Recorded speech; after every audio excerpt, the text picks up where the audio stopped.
अस्सलामुअलैकुम जी फ्रेंड्स, अज तुहाडा अब्दुल रहमान मौजूद है सराय आलमगीर ते उस पॉइंट ते कि जिथों जनाब मेन जीटी रोड है और जिहड़ी मेन सड़क जिहड़ी है लाहौर तो आके पिंडी नूं जांदी है और सराय आलमगीर के उस मकाम ते मैं मौजूद हाँ जिथों सराय आलमगीर तो आज़ाद कश्मीर नूं जाइए ते ए सड़क है ओह वाली तो यह सड़क तुहानू नज़र आ रही है जिहड़ी सामने यह सड़क लाहौर तो आ रही है तो इस्लामाबाद जाती है। यह मेन लोकेशन तुहानू नज़र आ रही होएगी।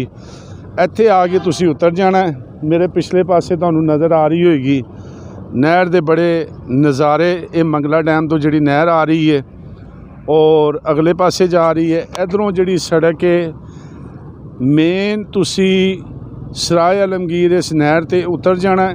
ये लागों तुसी जदों यह सड़क नज़र आ रही है, पुल बने नज़र आ रहे हैं, जे तामीर जारी है। यह सड़क जिहड़ी है ना आज़ाद कश्मीर नूं जांदी है, जिहदे विच कि इस सड़क ते तुसी जाओगे अगे जाके मशहूर और मारूफ दरबार शाह मलूक जिन्हां दे सुनदे हो मियाँ मुहम्मद साहब, वो भी इस सड़क ते आएंगे। एक जगह शकरीला शरीफ है, वो भी ऐसे सड़क ते आएगी। अगर तुसी कोटली मीरपुर जिन्हां दे नाम तुसी शहरां दे सुने ने, वो भी तुसी इस सड़क तो जाओगे तो ऐसे सड़क तो आएंगे। तो मैं क्या अपने वेखण वालियां नूं जनाब इन्हां दो पॉइंटां दा दसीए तो मैं तो अज पहुँचे ही सी। तो जिस दोस्त ने मेरे ने अगर आना होवे तो तुसी जनाबे वाली लाहौर तो तुसी जनाब जदों आओ तो इस नहर दे उत्ते तुसी उतर जाना है। यह जिहड़ी नहर मेरे हिसाब के नज़र आती है भी इहदे लागों सड़क है।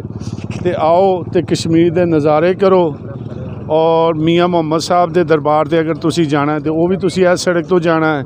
तो इंजॉय करो। उम्मीद है मेरी आज की वीडियो तुहानू ज़रूर पसंद आई होएगी। तो मिलने आ परदेसियों नवीं वीडियो के नाल। अस्सलामु अलैकुम।